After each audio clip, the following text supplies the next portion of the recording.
and the planet. In the context of the environmental crisis that we are now facing, there's a need to reshape education thinking on children and childhoods in a broader sense, not just in an institution, but in everyday life, to think critically with children and not to do research on children by promoting a childlike engagement with the world. So our seminars look at eco-pedagogies and link to this to opportunities for difficult dialogues and assessing the benefits that results therefrom. So today's seminar will be presented by Professor Jane Osgood and is titled Childlike Encounters with the Cork that Attune to the World's Differential Becoming. Jane Osgood, as many of you know, is Professor of Childhood Studies at our Center for Education Research and Scholarship at Middlesex University. Her work addresses issues of social justice through critical engagement with policy, curricular frameworks, and pedagogical approaches in early childhood education and care. She has published extensively with over 100 publications in the form of books, chapter, and journal papers. Her most recent book include Feminist Researching Gender Childhoods, published in 2019, and Post-Developmental Approaches to Childhood Art, still published in 2019. She has served on the editorial boards of various journals and is a long-standing board member at Contemporary Issues in Early Childhood. She's currently editor at Gender and Education Journal and Reconceptualizing Education Research Methodology Journal. She's also book series editor for Bloomsbury and Springer. Before handing over to Jane, I would like to remind you to check that you have muted your audio. The seminar is recorded and will be available on our SERS website.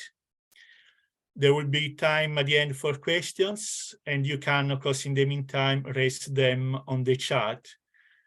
Thank you, and I will now hand over to Jane. Wonderful. Thank you so much for that introduction, Abele. It's really great to kick off the new year with this kind of co-joined Childhood and Society Special Interest Group seminar series with the twin emphasis on eco-pedagogies and difficult dialogues, as you said. So this presentation attempts to bridge those two concerns, to grapple with difficult dialogues through an eco-pedagogical lens. So I'm going to share my my PowerPoint with you. Let's see. Can everyone see that? Yes. Wonderful.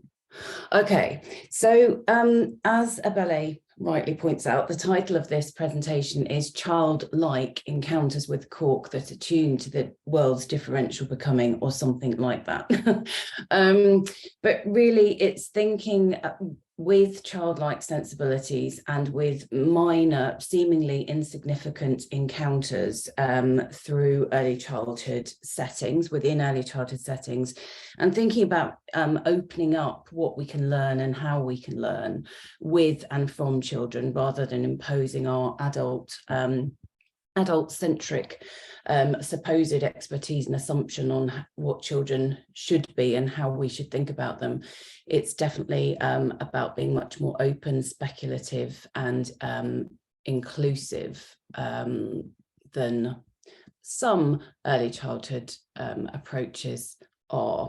So this is the bibliographic reference to the publication. It was published middle of last year, and it's a co-authored piece. So Nina Odegaard is a Norwegian early childhood scholar working in Reggio Emilia context and specifically with recycled materials.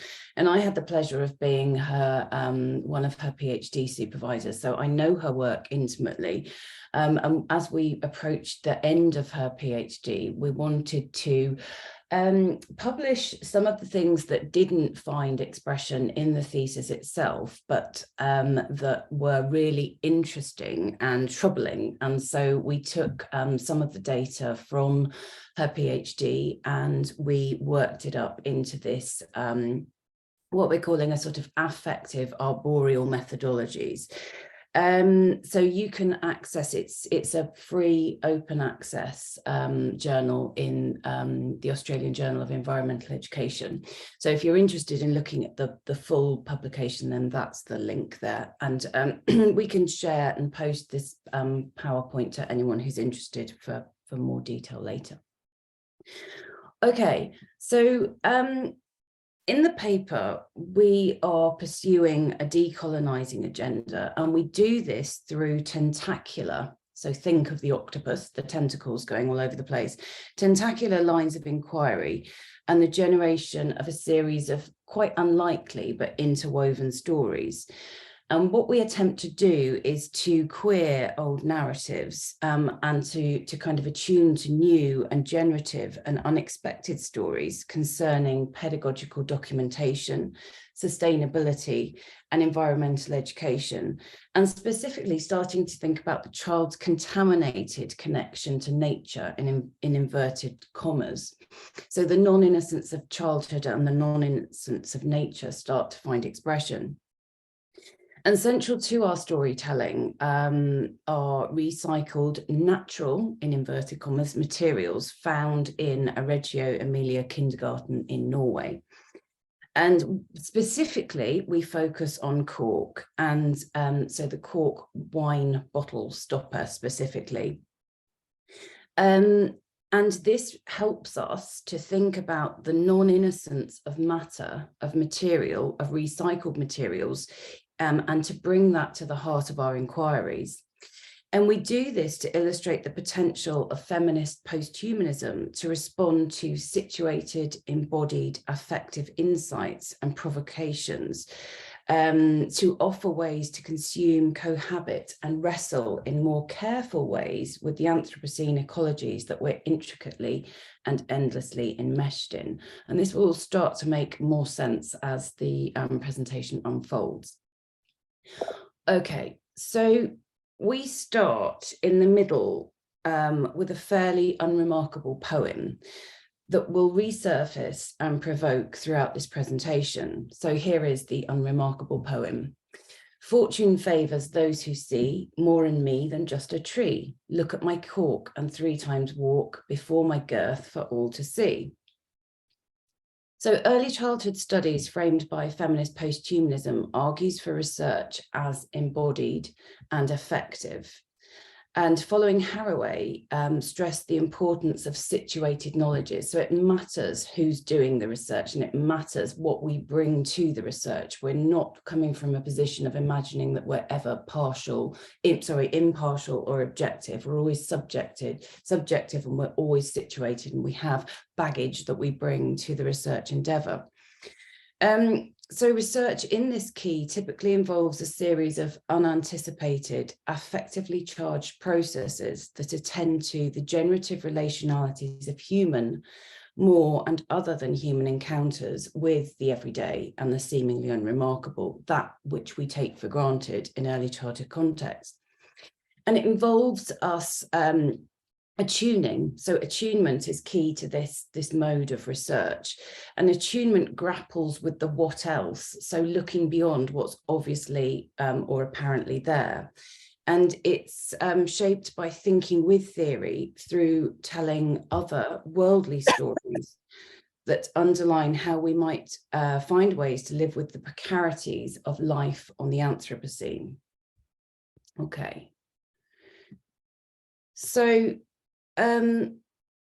as we curated and composted our journal paper, we re-encountered observations and stories from times we once spent in kindergartens, but at the time of writing were prevented from being with each other in real time or having the pleasure of spending time learning with and from young children, as we witnessed the power of a non-human agent, COVID-19.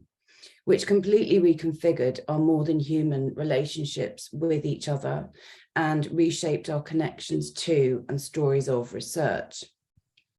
So the pandemic has drawn into sharp focus the complexities of our time and the grave limitations of human exceptionalism and the extraordinary force of the non-human to reshape the world in unanticipated ways. The current geopolitical epoch, the Anthropocene, in which we find ourselves, demands that childhood researchers reappraise how and why we undertake research in the ways that we do, and what potentials exist for embracing more speculative and, as I'm suggesting, tentacular approaches. Donna Haraway, science scholar, invites us to think with the Anthropocene in ways that render us responsible by retuning our ability to respond and produce forms of actionable responsibility towards ourselves, othered humans, the child included, and more than human kin and the planet.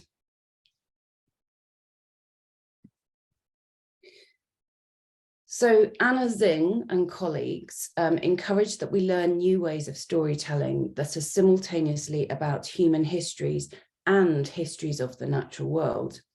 They suggest we need to learn to tell granular stories of the Anthropocene's feral effects, which take account of it as spatial and temporal. Granular stories attend to questions of social justice, or better still, worldly justice. That is, the uneven distribution of resources and forms of violence to the natural phenomenon emerging around us. They advocate finding ways of passing out the Anthropocene to the places where differences can be sensed, observed, and imagined.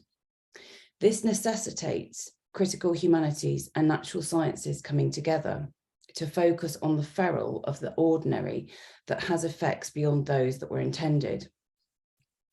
So granular stories then can be thought of as dystopian yet hopeful stories. And according to Anna Zing, attuning to ferality can be thought of affectively, as she terms it, as wandering mists of dread, which involves striking a balance between acknowledging the severity of the environmental challenges while remaining appreciative of the abundant feral action around us.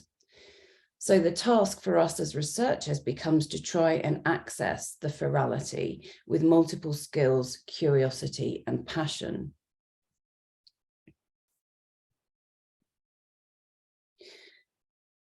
So this is a quote from Anna Zing. I find this idea of ferality in young children, this difference between not noticing the sidewalk, but the grass growing in between the cracks of the sidewalk.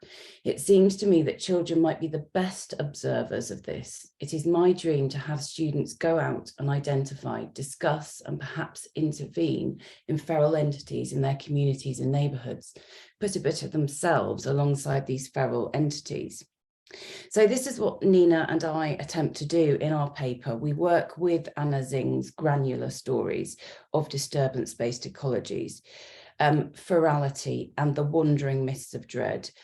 We embrace this, take it up as a mode of inquiry that asks what we can learn, relearn, and unlearn about and with the child of the Anthropocene. We begin by attuning to the material environment of the kindergarten and then go on to grapple with the reduction of natural resources to that which is used for human exploitation and consumption, including pedagogical gain.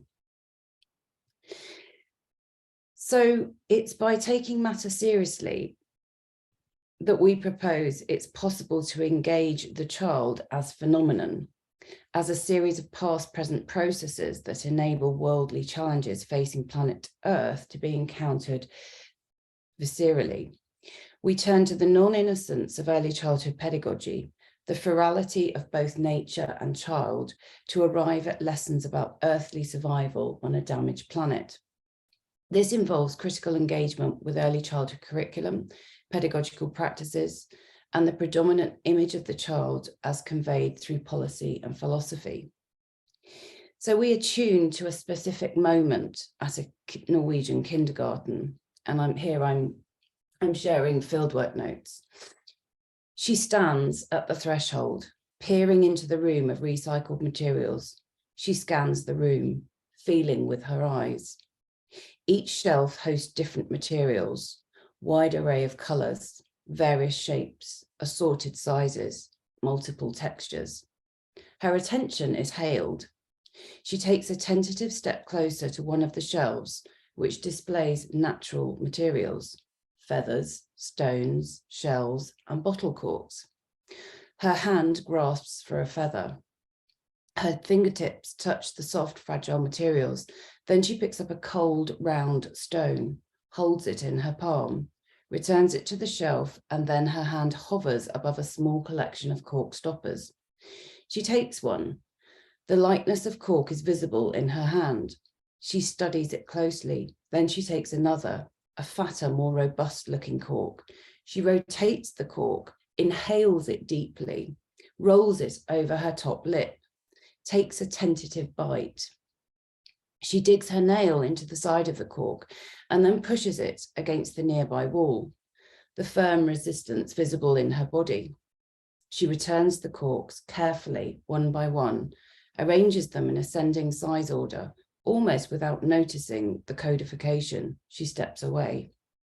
I move forward to study her corks. I imagine that I notice some of what she has noticed.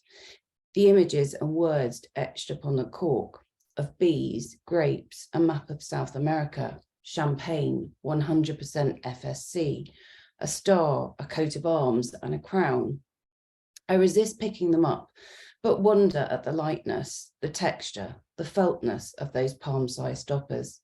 She turns around and asks if she can bring the corks with her to the classroom.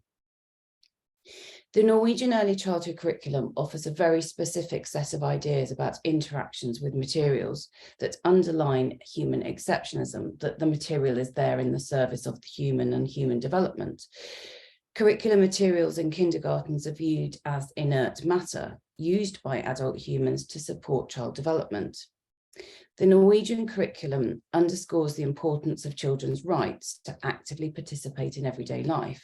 A rights-based discourse does not challenge either developmentalist logic or the emphasis on school readiness.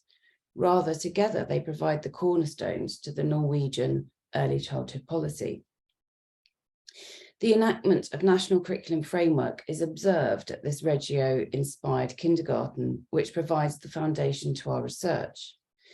The twin emphases on linear development and human rights in the framework reinscribe anthropocentrism and a narrow conceptualization of the child that rests upon a preoccupation with certainty and normativity, that we can know the child and ensure that it's progressing according to normative expectations. However, staff were particularly interested to explore the potential for recycled materials to deepen and extend the nature of early years experiences. So therefore, cork is often found in Reggio-inspired kindergartens the world over on account of its apparent closeness to nature and its eco-credentials.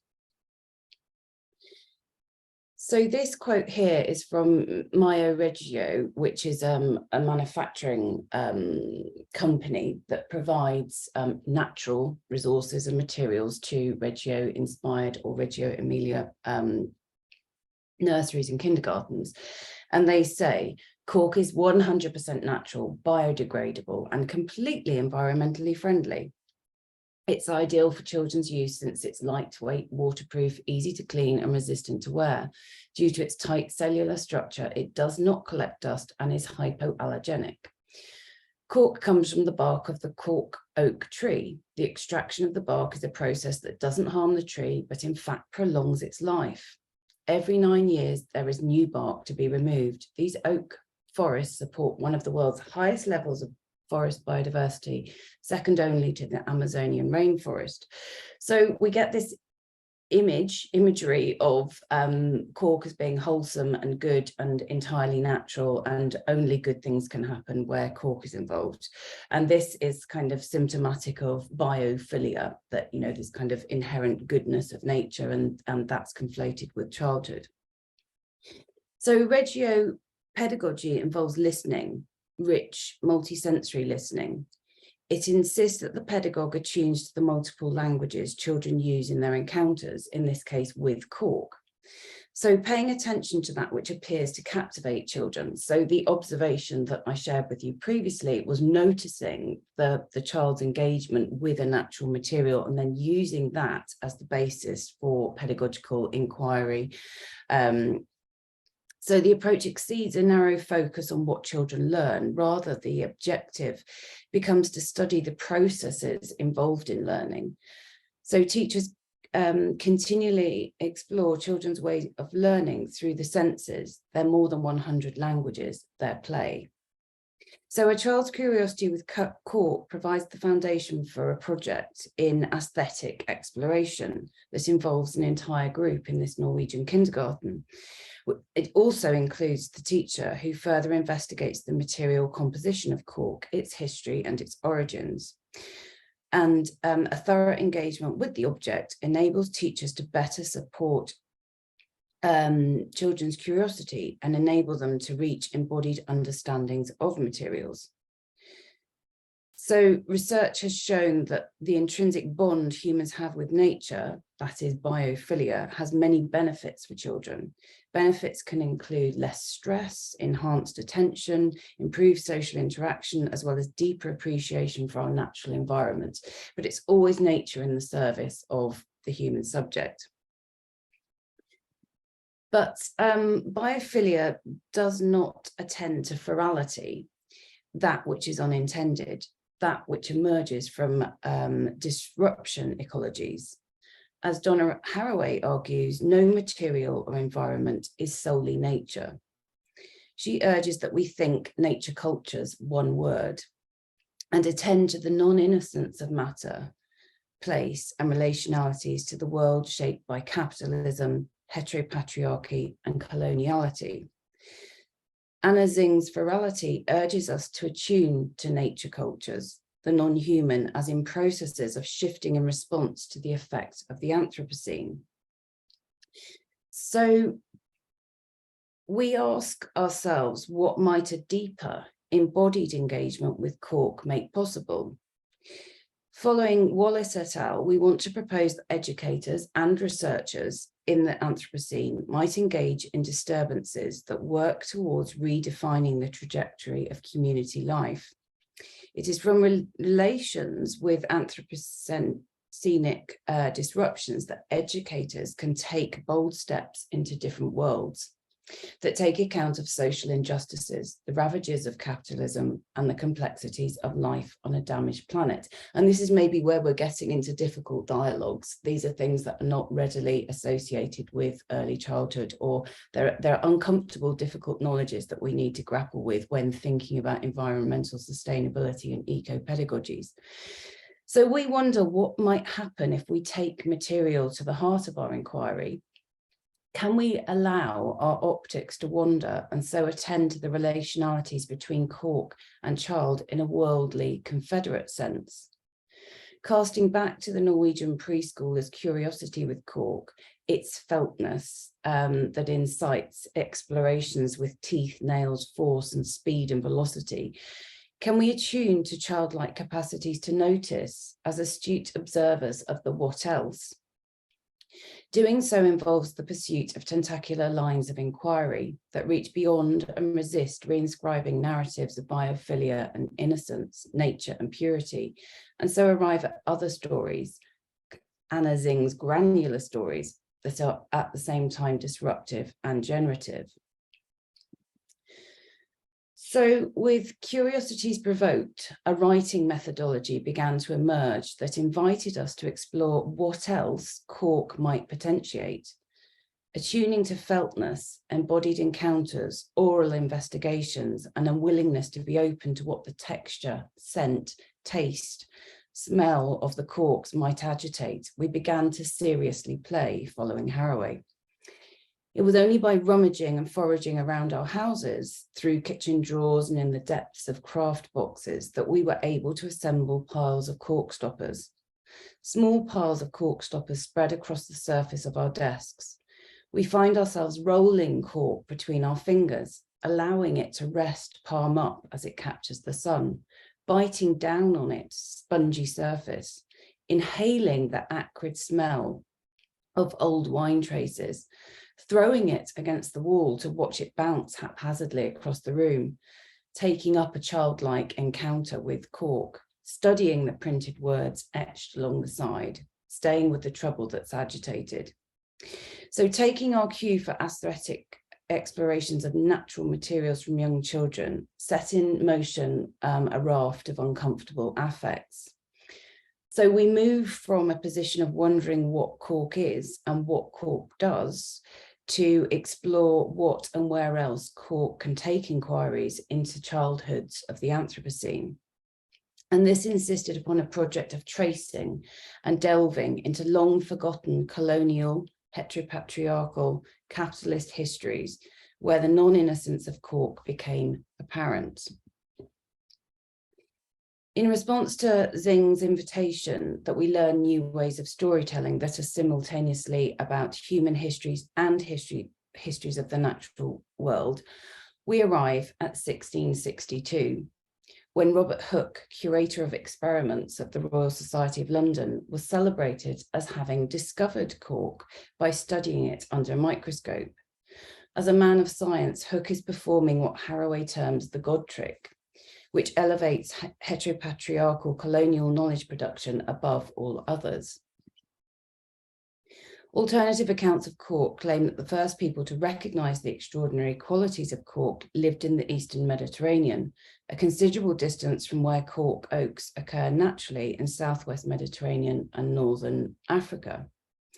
The ancient Greeks used the bark of cork oak to make buoys to float fishing nets, for sandals, and for stoppers of vessels containing wine and olive oil.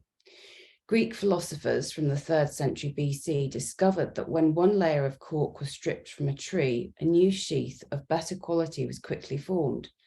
Later, the Romans put cork to a wider range of uses, as we learn in Virgil's Aeneid, where the infant princess Camilla is saved from capture when her father encases her in cork and flings her across a river. Cork has a long and lively recorded history, which is often presented as being in the service of the figure of Vitruvian man, to borrow from Braidotti. Early fishermen in the Mediterranean are claimed to have used cork to fashion life jackets, while some medicinal uses of cork are recorded, especially in the treatment of male pattern baldness. For many centuries, the qualities of cork were acknowledged and celebrated as humans consumed it in myriad ways. However, it was Hooke's discovery that provided scientific insights that explained what had been known intuitively and instinctively by indigenous communities for thousands of years. Hooke was able to undertake his experiments with cork because of a burgeoning trade growing from Mediterranean and African export of the material. In fact, Quercus suber, the Latin name for cork, has been a significant economic asset since the 14th century to areas in Italy, Portugal, Spain, and Morocco. Cork was first exported to England in around 1307. And as the centuries passed, and with the growth of colonial exploration and land acquisition, the increased movement of native plants and materials to other contexts began to qualitatively alter communities, landscapes, and ecosystems. As Anna Xing stresses, long-distance transfers, both intentional and unintentional, introduce new living and non-living things into local ecologies. Even benevolent improvement projects go awry and industrial stowaways take over. Anthropocene ferality is spread through such introductions. The poem that opened this presentation provides one such example of Anthropocene ferality. Tenterfield's lucky cork tree was brought from England in a jam tin by Edward Parker in 1861. Known as the wishing tree, the cork tree in English folklore is purported to be surrounded by magical power that brings good luck to those who observe certain rituals dating back to the time of the Great Plague of London, 1665. Around that time, people came from all parts of Australia to walk around the cork oak 3 times to make a wish. Tenterfield was heavily populated by settler colonialists who were drawn to its likeness to home on account of similar climate and landscape. Tenterfield is located in the New England region and is home to wineries and wilderness, and is renowned as the town where Sir Henry Parkes made a speech in 1889 calling for the Federation of Australia. For many thousands of years before, the region was home to 3 main Aboriginal nations. The Bundjalung and Jukumbal people were the first to inhabit the land, now known as Tenterfield Shire. The Jukumbal called the area Moombaleen, meaning the place of wild honey. The Guthumbal people lived in the northern part of the Shire, in and around the lush forests of the ranges straddling the north-south Queensland border for tens of thousands of years. Australian Aboriginal culture varies throughout the continent, and people from different regions have different ancestral rituals, tools, weapons, and art styles. Aboriginal people removed bark from trees to make canoes, containers, shields, and to build temporary shelters. Toe holds were cut into trees to make them easier to climb as lookouts to hunt possums or beehives. 10 kilometres from Tenterfield, Bluff Rock is the location of the first known conflict between local Aboriginal people and European settlers in 1844. Over many decades, settler colonialists laid ever greater claim to the land, which culminated in the forcible removal of Aboriginal children from their families by federal and state government agencies and church missionaries through a policy of assimilation between 1910 and 1970. Known as the stolen generation, children were subjected to processes of assimilation, separated from their families and forced to adopt a white culture. Common Ground Australia in 2021 write that the children were forbidden from speaking traditional languages or referring to themselves by their birth names. Most were placed in institution where neglect and abuse were common, and some were adopted by white families and used for domestic work. In Aboriginal and Torres Strait Islander cultures, children are considered sacred, and kinship systems ensure close-knit communities. Separation from kin and witnessing abuse of children was devastating for Indigenous communities across Australia. Furthermore, the transfer of knowledge and oral culture between generations was disrupted, which had a devastating impact on the continuation of deep cultural knowledge. The celebration of the lucky cork tree then takes on an altogether different complexion when storytelling accounts for human histories of those othered and histories of the natural world, also othered through processes of white supremacy and colonialist brutality. The Tenterfield Shire County Tree Management Plan in 2021 indicates the continued centrality of cork oak trees in the area. Although cork is not harvested in Tenterfield, it has an economic value attached to it for its capacities to increase tourism in the area. The aesthetically pleasing cork oak trees are also a powerful reminder of the lasting presence of settler colonialism and the barbaric treatment of children from Indigenous communities that lives on as intergenerational trauma. The non-innocence of cork resurfaces here as a timely reminder of our responsibilities to attune to the what else when storytelling attends to disturbance-based ecologies.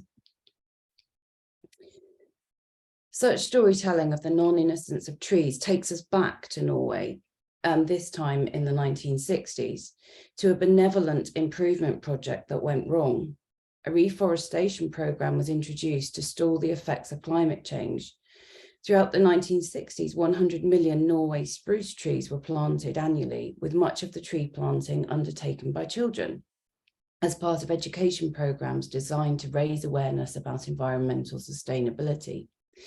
This human intervention has exceeded intentions because growth seasons have extended due to climate change, notably a warmer and wetter climate, increased concentrations of carbon dioxide and nitrogen deposits from the air. The proliferation of spruce, fir, and birch trees pose a direct threat to the survival of the ancient oaks and the ecosystems that reside within hollowed out trees. According to Amundsen, oak forests once covered large parts of southern Norway, but in the 1500s and 1600s, they were felled and sold in Norway and across Europe as a lucrative national commodity. Today, the few remaining oak trees across Norway are under threat from new spruces, pines, and other types of vegetation growing between the old oaks, creating shade, interrupting ecosystems, and ultimately hastening their deaths. So the Norwegian landscape is now dotted with hollowed out, centuries-old oak trees on the verge of extinction. Hundreds of insects, lichen, fungi live in the hollowed oaks. And this phenomenon, this is a phenomenon that biologists term extinction debt, where the future extinction of a species is caused by past events. Tree dwellers, insects, lichen, fungi, risk paying the ultimate price of extensive tree felling 500 years ago. They face extinction because they have insufficiently adapted and are out of balance with their surroundings, rather than struggling to cope with more current disturbances from fossil fuel burning humans. So the complex unfurling and infolding of human intervention, extractivism, and intense commodification over centuries, and the resulting feral effects are a powerful reminder of the limitations of capitalist logic that fails to fully grasp the effects and consequences of anthropocentrism. Close attunement to these tree dwellers holds the potential for a pedagogy that can provide insights into finding ways to live and die together. So the contemporary cork industry is a global enterprise worth over $4 billion. Portugal, Italy, Spain, and France play an important part in the industrial utilization of cork. Portugal is the world leader with over 500 factories employing 20,000 workers equipped with advanced machinery and technologies to produce a range of products from cork stoppers to printing paper, cigarette tips, to bath mats, fishing rod handles, and even space rocket insulation. So although cork oak can now be found in various corners of the earth, it is native to Southwest Europe and Northwest Africa, where it's suited to the climate characterized by abundant and evenly distributed rainfall, short summer dry periods tempered by atmospheric humidity, mild winters, clear skies, and plenty of sunshine. The trees support diverse ecosystems and are hence protected species, with harvesting processes heavily legislated and regulated, which prohibits stripping trees more than once every 9 years. The forests sustain a rich biodiversity, as well as continuing to provide the major source of incomes to local communities. Cork oak forests are increasingly under threat from human-mediated disturbances, such as poor or inappropriate management practices, adverse environmental conditions, such as irregular water supply with prolonged drought periods, and pathogen and pest attacks. These adverse factors interact to cause an assemblage of feral disturbances where more and other than human claim space and agency. The increase in scale and processes of capitalist extractivism has depleted the forest and created conditions and possibilities for feral disturbance-based ecologies to unfurl. It's widely proclaimed that cork extraction from oak trees does not damage trees, as we heard at the beginning of the presentation by the manufacturing company Mio Regio. And this might have been the case when artisans painstakingly removed bark from each tree with great care and sensitivity. But the intensification of cork forestry as a profitable industry has taken hold. The effect of stripping tree health, which threatens sustainable management. In addition to great water loss, stripping causes dangerous wounds that create pathways for many fungi.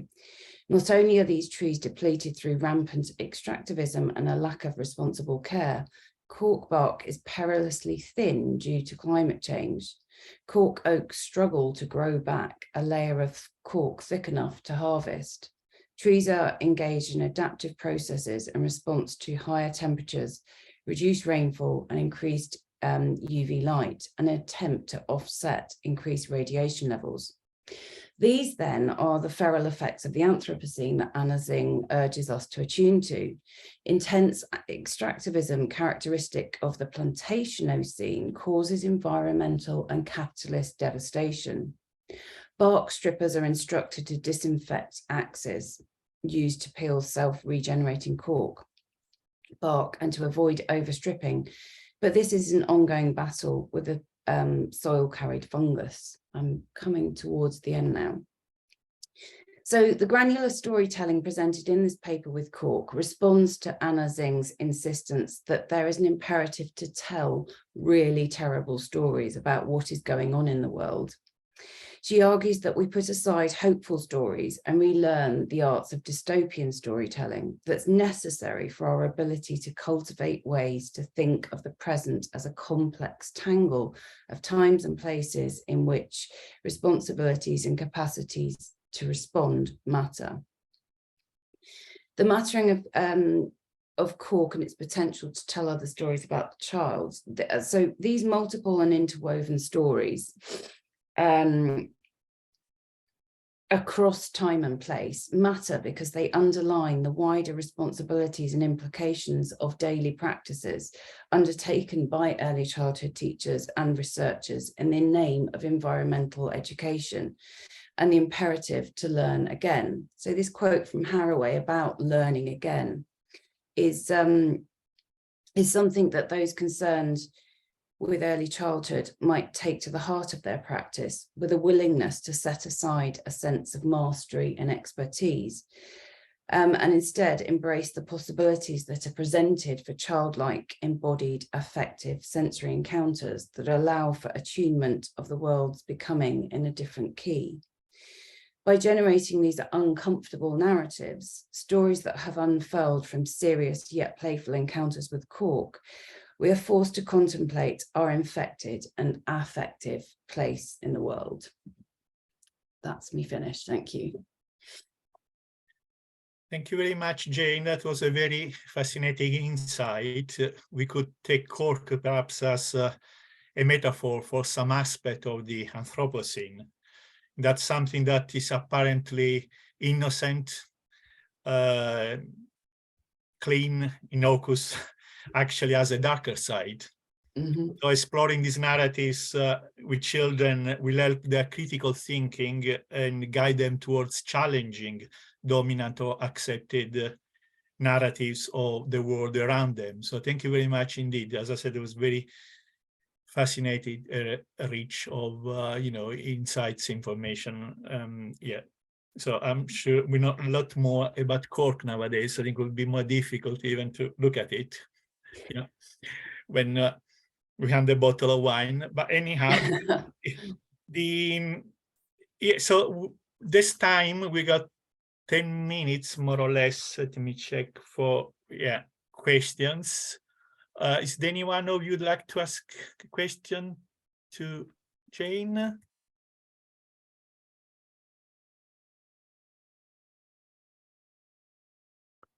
I can start us off just with a share of something. Jane knows that I'm quite good at breaking the ice.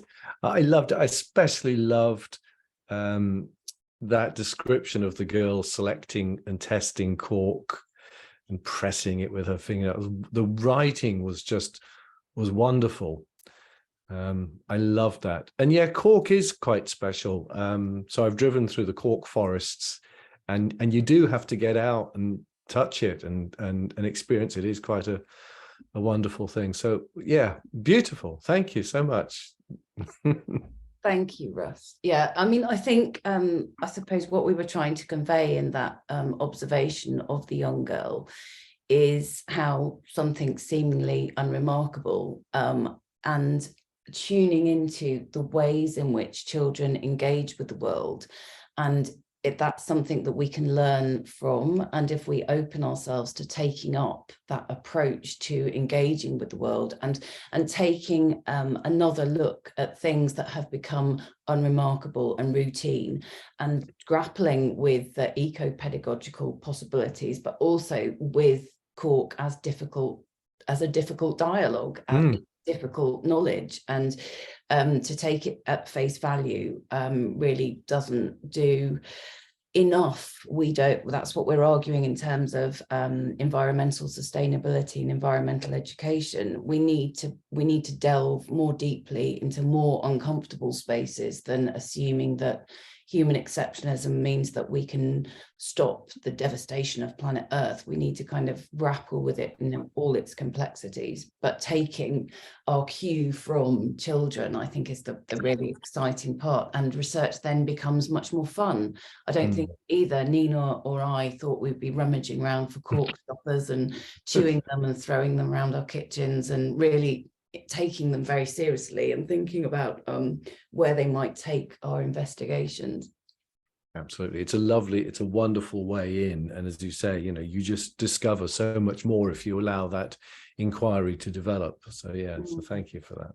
Yeah, thank you. Well, there's another question, I think. Yeah, someone has raised.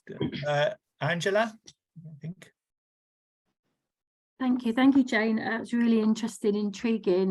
Loads of comments to fire up difficult dialogues for another time. But I think on the point that Russ stated, and Abel, I have a little wooden frame in my front room, and it's captured all the old cork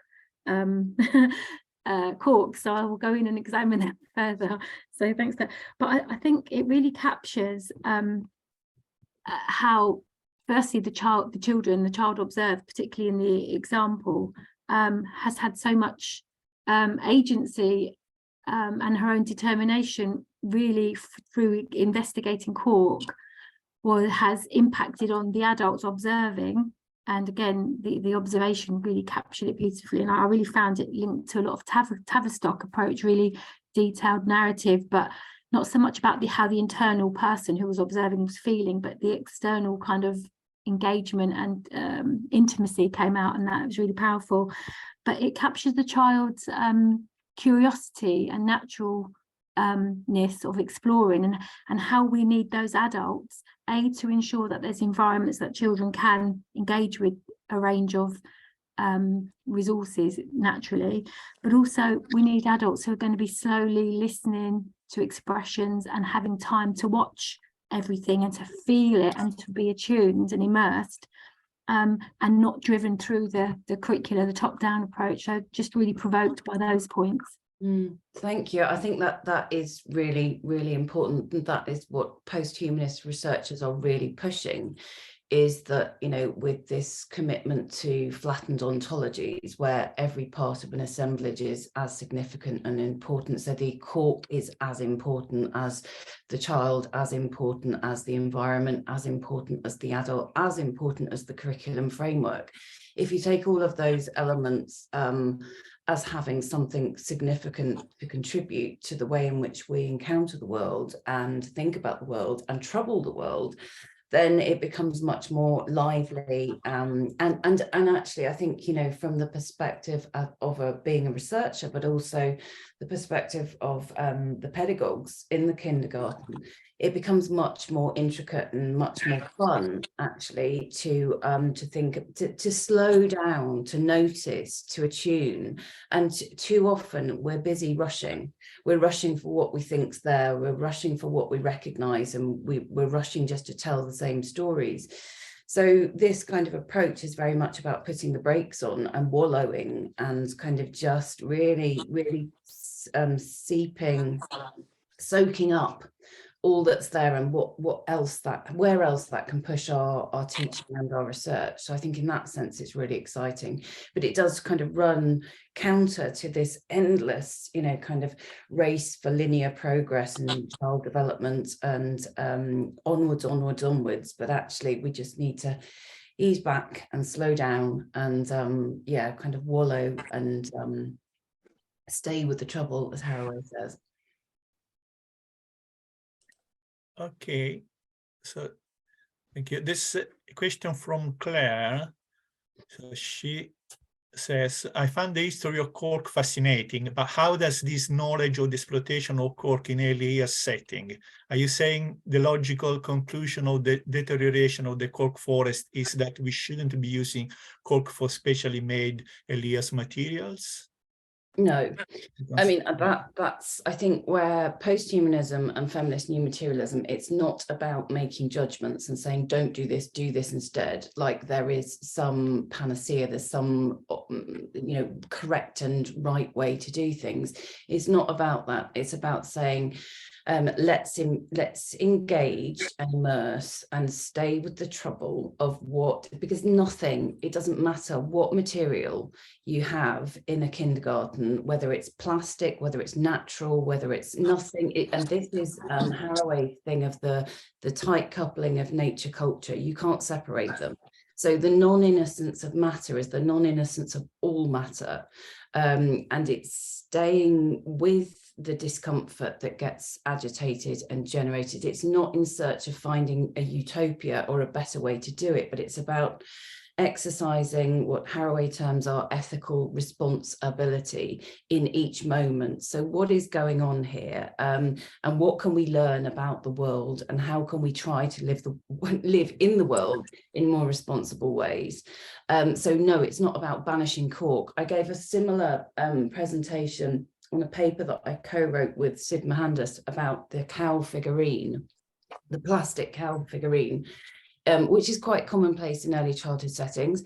Once you start to take this kind of deconstructive, tentacular investigation into the cow figurine and the plastic, then it becomes really problematic and uncomfortable. But I'm not saying we need to banish cow figurines from nurseries. That's not what I'm saying. It's about taking seriously matter and what that matter can tell us and how it can guide us to open our eyes to the non-innocence of all matter. So no, I'm not suggesting we remove cork at all. Thank you. Can I say something? Yes, please. I'm Anne Merete Otterstad. I'm working in Norway, and I want to thank Jane for this contribution and the way that it can also have influence on the Norwegian context. Because what I think is interesting is that in many ways it's the introducing of different concepts, as thinking about, for example, the eco-pedagogy, what might that be? And the more the multisensual listening, the way of thinking about engaged the child as a phenomena. What does that mean in a way? What does these concepts create, and the way of also pushing the Norwegian curriculum in the way that they in a way situate the more the anthropocentric way of thinking about child. So thank you so much, Jane, that you have together with Nina made this contribution, and yeah, we should go back to it and share it and really take it as a really big notice to our way of thinking about the child and environmental thinking. So thank you. You're welcome. Thank you for that comment. And I think the wonderful thing about this is this mode of inquiry is it can take you anywhere. So the globe trotting that happens and the kind of shifting past, present, futures, and how that kind of manifests within these lines of inquiry, it's so important that we think in those terms, not that we're here now and we can fix things or something happened then that, so I think it's difficult, but that's the difficult dialogues, and that's the challenge of the eco-pedagogies if we're going to embrace these more speculative and sort of post-humanist, new materialist approaches that actually that there are more richer and more difficult stories that we need to grapple with. Yeah, so thank you. And I think sometimes it reminds me about the green pedagogy from the 1970s. You know, some of us are quite old and we have been living in some of these spaces before. And Yeah. it's a nice way to actually to return and to look at it differently. So I mean, thank you. that was the thing, I think, going back to Norway and looking at the intervention in the 60s and 70s of having these school children bring all these you know, new trees and the devastation that caused, but it came from a really good place. So it's thinking about all of that really deeply and carefully. Yeah, not in search of solutions so much as kind of tuning into the world and our place within the world. Yeah, so thank you. Okay, so thank you. We just have time for a final question that actually comes from Alison Warren. Alison say, thanks so much for this exploration of non-innocent stories of Cork. The concept of innocence is fascinating in relation to pedagogy with young children. How could pedagogues approach these non-innocent stories with children? How can we articulate non-innocence in conversation with young children? So I think it's a big question. Not much time, but I don't know if you can, if you want to try an answer, you know, Jane. Yeah, I mean, it's a question I'm asked often because there is this kind of preservation of childhood innocence that underpins so much early childhood, that the idea that if you were to then dismantle that, disrupt that, then you're going to in some way harm children, and you know, where are the ethics in kind of but I think that children are astute observers of the non-innocence. I think that we can learn with and from them in a way, and I think that's what we do too often, is to tell the stories to children rather than learning the stories with children. And actually, Alison, this is something you have in the New Zealand context, the learning stories, and you know, maybe they are a kind of core pedagogical strategy to kind of get at some of this non-innocence and you know, kind of the troublesome stories that can and need to be told, and particularly, you know, thinking about the Indigenous context as well, which affects us all, whether you're in Australia or New Zealand or wherever. You know, it has a significant part to play in all childhood. So I think we do have we have an obligation actually to take children seriously and to wrestle with these stories, but from, you know, taking our cue from them and their curiosity in the world can provide us with the foundation to do that. So with care, but I think we have to be brave and bold enough to do it. Thank you very much, Jane. Thank you very much to everybody. Just to remind you that the next seminar will take place in 2 weeks' time, will be part of the Difficult Dialogue series organized by Angela Scotland. And it will have Jane again, together with Victoria De Rijke, and the title of the seminar is That's Enough, But It Wasn't: The Generative Possibilities of Attuning to What Else a Tantrum Can Do. So a very promising title, and looking forward to see you all on the 23rd of January. Many thanks again. Thanks so much, Abele.